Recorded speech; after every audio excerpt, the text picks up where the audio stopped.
시청자 여러분 안녕하십니까? 보험 돋보기 이소미입니다. 120세 시대를 맞이하면서 건강에 대한 관심과 중요성이 더 깊어지고 있는데요.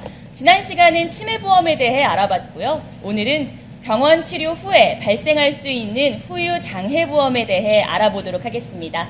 특별히 시청자 여러분들께서 궁금해하실 내용들 전문가분들 모시고 속 시원하게 해결해 드리겠습니다. 보험 전문가 4분 모셨습니다. 안녕하세요.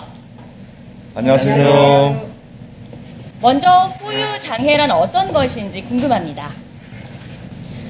네, 후유장애에 대해 잘 설명해 주셨는데요. 치료 후에도 문제가 발생된다면 그보다 더 큰 문제는 없을 것 같습니다.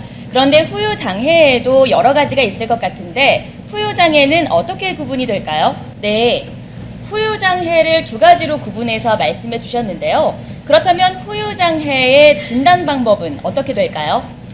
네, 시청자분들께서 장애 분류표에 대해서 궁금해하실 것 같아요. 장애 분류표란 무엇인지 설명 부탁드리겠습니다.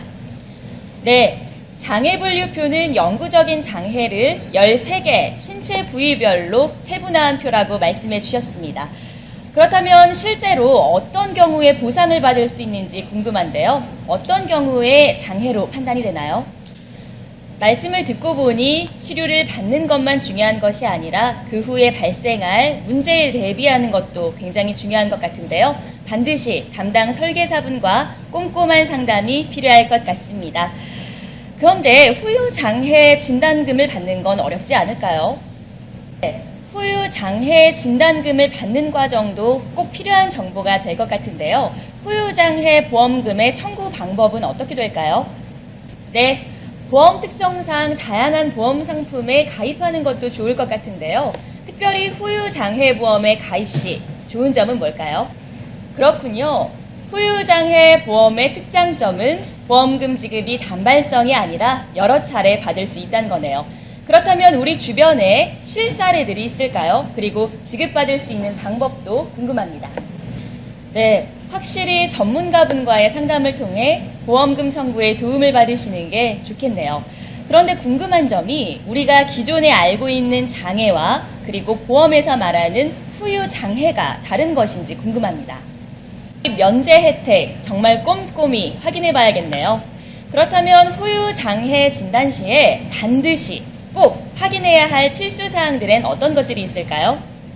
네, 정말 흔하게 발생할 수 있는 류마티스 관절염 그리고 치아 결손까지 포함된다는 사실이 굉장히 놀라운데요. 그럼 산재, 교통사고 등 다른 사고에 해당하는 보험금과는 함께 지급받을 수는 없는 건가요? 네, 다른 사고의 장애 진단금과 동시에 받을 수 있다고 답변해 주셨는데요. 그렇다면 장애보험에 꼭 가입해야 하는 대상도 있다고 생각이 됩니다. 특정 계층이나 특정 연령층이 있을까요? 네, 보험 상품의 변화가 오기 전에 좀 더 건강한 나이, 젊은 나이에 가입하시는 것을 권장해 주셨습니다. 치매까지도 보장이 된다고 하니 꼭 검토해 봐야 되겠습니다. 또 궁금한 점이 후유장애 진단 기준과 그리고 지급 방법에 대해서 각 보험사마다 다른 것인지 궁금합니다. 네, 생명보험, 손해보험 모두 동일하다고 답변해 주셨습니다. 그렇다면 후유장애보험은 다른 보험과 가입 시에 가입할 수 있는 개인 가입 한도가 있을까요? 네.